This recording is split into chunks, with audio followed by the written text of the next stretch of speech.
네. 그리고 증여하고 나서 10년 이내에 재차 증여를 하면 전부 다 합산해서 합쳐서 다시 계산을 해요. 그럼 합쳐서 계산하는 게 무슨 소용이 있냐라고 하시는데, 근데 돌아가시면 얘기가 달라져요. 그때 이제 한번 경험하시면 이제 아시죠. 왜냐면 이게 뭐 100만 원 줬는데 이것도 다 소명하라고 하니까 장담하는데 절대 기억 안 나실 거예요. 10년? 지난달에 아버님이 어떻게 돈 썼는지도 기억도 못하고 당연히 알지도 못할 텐데, 맞아, 이거 그때 아버님한테 빌린 거였다. 그러면 빌릴 때 차용증 같은 거 쓰셨냐? 당연히 안 쓰셨을 거예요. 그러니까 그러면 이제 환장하는 거죠, 이제.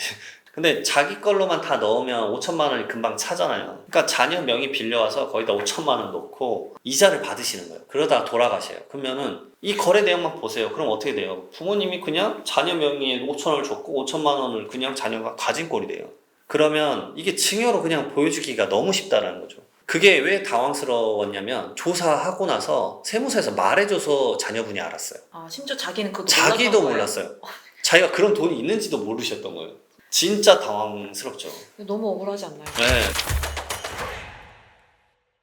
근데 이번 시간에는 그 상속세 세무조사의 핵심, 사전증여에 대해서 여쭤보려고 하는데요. 세무사님, 이 사전증여가 중요한 이유가 무엇일까요? 대한민국 상속세 및 증여세법은 증여하고 나서 대부분 이제 부모 세대가 자녀한테 주니까 네. 아버지가 자녀에게 줬다고 해보겠습니다. 아버지가 자녀에게 살아생전에 줬다. 무료로 그냥. 그럼 그게 증여입니다. 네. 그리고 증여하고 나서 10년 이내에 재차 증여를 하면 전부 다 합산해서 합쳐서 다시 계산을 해요. 합쳐서 계산하는 게 무슨 소용이 있냐라고 하시는데 세율이 높아져요. 그러니까 1억 원 줄 때는 10%의 세율 구간인데 30억을 주면 50% 세율 구간이기 때문에 추가로 세율을 더 내라라는 게 말 그대로 10년간의 룰을 지켜야 되는 거죠. 그러면은 1억에서 세금을 내고 10억에서 또 내고 약간 이런 식으로 계속 그렇죠. 내야 되는 건가요? 그럼 10억을 증여를 추가로 더했다고 하면은 11억 원으로 계산을 다시 해요. 다시요? 11억 원으로 계산을 하고 1억 원대 냈던 세금을 빼줘요. 근데 11억 원에 대한 세금의 세율 구간은 40%이기 때문에 간단히 계산해보면 4억 4천이에요. 근데 1억 원의 때 세금은 10%니까 1,000만 원을 냈을 거거든요. 그럼 4억 4천에 기존에 냈던 1,000만 원 빼주고 4억 3천 추가로 내라. 그러니까 우선은 제가 누진세율이나 이런 걸 다 뺀 건데 네. 간단하게 계산하면 이런 식입니다. 그렇기 때문에 세율이 이제 상당히 높아져요. 그러니까 증여의 목적이 사라진다라는 거죠. 그래서 사전증여가 두 종류가 있는데 살아생전에 증여를 한다 그러면 미리미리 주는 것이, 그리고 신고를 하는 것이 절세가 가장 쉽고 가장 간단하면서도 명확하게 되는 게 사전증여예요. 근데 상속세 때 사전증여가 이슈가 되는 건 뭐냐면 다 그겁니다. 다 그러세요. 단 한 번도 자녀한테 돈 주고 나서 뭐 국세청으로부터 전화 받아본 적 한 번도 없다. 그러니까 그게 뭐냐면 상속세를 경험할 일이 없었기 때문에 그래요.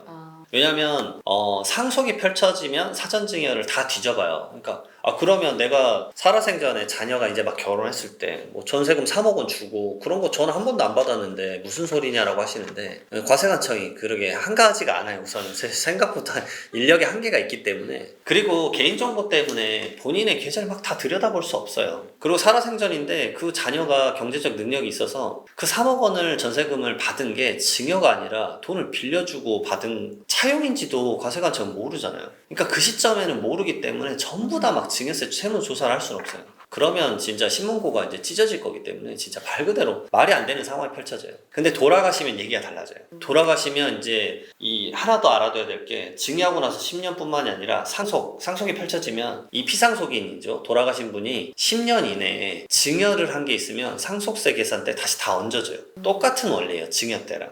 그렇기 때문에 10년간의 계좌 내역을 다 봐요. 상속인 10년, 그 다음 상속인 이외이자 5년의 계좌를 다 보는데 진짜 그냥 다 봅니다. 그러니까 모든 은행의 계좌 내역을 다 봐요. 그래서 피상속인, 상속인에 줬는 내역들, 이렇게 비고가 다 나오잖아요. 네. 누가 받았는지. 네. 그걸 다 계좌를 솔팅한 다음에 이제 저희한테 소명하라고 주는 거예요. 그때 이제 한번 경험하시면 이제 아시죠. 왜냐면 이게 뭐 100만 원 줬는데 이것도 다 소명하라고 하니까 장담하는데 절대 기억 안 나실 거예요. 10년? 지난달에 아버님이 어떻게 돈 썼는지도 기억도 못하고 당연히 알지도 못할 텐데 10년 내역을 당연히 소명이 안 되죠. 그러니까 이제 큰 이슈로 다가오는 거예요. 대부분 상속세 상담할 때 제가 듣는 말은 뭐냐면, 아버지가 저희한테 뭐 준 돈 하나도 없다. 사실 받은 것도 없고 기억도 안 난다. 근데 이제 그러면 이제 계좌를 어차피 확인할 거다. 왜냐면 어차피 국세청도 사람의 말을 듣고 믿어주는 게 아니라 그러면 거래 내역을 보고 할 거잖아요. 그죠. 그러니까 피상속인의 10년 내역, 상속인의 10년 내역을 봐요. 그러니까 어떻게까지 보냐면 피상속인의 계좌 내역에서는 은행마다 다른데 1억에 이체를 하면 비고가 안 떠요. 그럼 모르잖아요. 근데 상속인 계좌 내역 10년치 거에는 누구한테 받았는지 비고가 떠요. 아,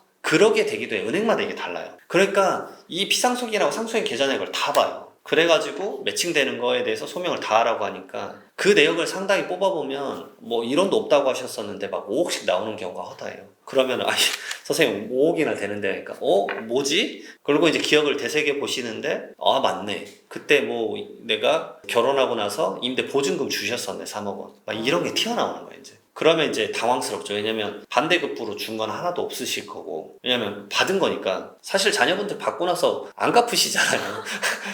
당연히 받는 거라고 생각을 하시기 때문에. 그럼 그게 전부 다 뭐다? 증여가 되는 거예요. 그러면 예를 들어서 9년 전에 받았다 그러면 9년 전에 3억 원 받았다. 네. 그럼 3억 원 안 낸 것에 대한 증여세를 지금 추징을 해요. 그러니까 왜냐면 세법상 따지는 거예요. 그때 안 냈던 증여세 추징을 하는데 그때 신고도 안 했잖아요. 신고불성실 가산세, 납부불성실 가산세 9년치 그리고 이걸 다시 상속세에 얹어요. 다른 상속재산이랑 얹어서 다시 상속세 계산하고 신고불성실 가산세, 납부불성실 가산세 그러니까 6개의 세금을 내야 돼요. 마이너스가 될 수도 있나요? 거의 마이너스 다 와요. 100% 이상의 가산세가 생기는 경우가 있기 때문에 아, 그러니까 이거를 미리 상속세 신고서 때 이제 다 반영을 해서 넣는 게 차라리 절세를 하는 데 좋아요. 그리고 이제 정말 증여였는지 아니었는지를 논리를 짜야죠. 말 그대로 이게 맞아 이거 그때 아버님한테 빌린 거였다. 그러면 빌릴 때 차용증 같은 거 쓰셨냐? 당연히 안 쓰셨을 거예요. 그러니까 그러면 이제 환장하는 거죠 이제. 예, 왜냐면 이게 소명을 하기 어렵다. 무조건 차용증을 쓰고서. 차라리 해야 차용증이나 이런 문서라도 좀 있어야 좀 이렇게 과세관청 분들이 무조건 막 이거 세금을 추징하겠다는 마인드는 아니에요. 근데 어쨌든 뭔가 증거나 이런 게 있으면은 그러셨군요라고 받아들일 수 있거든요. 왜냐하면 증여가 아니라 차용이면 하다못해 그냥 어차피 상속 재산으로만 포함되니까 증여세 관련된 이슈는 발생하지 않거든요. 그러니까 그런 것들을 좀 알고 나서 접근을 해야 되는 부분이라서 제가 항상 말씀드리는 게 돌아가시고 나서 이제 그때 금융에 대한 이제 거래에 대한 습관을 좀 익히시는데 이런 영상 통해서 좀 미리 말씀을 드리는 거죠. 제발 가족 간의 금융거래에 대한 습관을 좀 조심하셔라. 가장 또 환장할 일은 뭐냐면요. 아버님이 꼭 자녀 명의로 주식 투자를 한다거나 자녀 명의로 뭔가의 부동산 거래를 한다거나 사업을 한다거나 본인의 이제 계좌를 못 쓰는 상황이 있는 경우가 있잖아요. 그러면 이제 정말 환장합니다. 아버님이 항상 자녀의 계좌에 돈을 넣고 자녀의 계좌를 운용을 하는 거거든요. 그러면 다 주는 내역이 뭐예요? 과세관청에서 이게 증여인지 아닌지를 알 수가 없잖아요.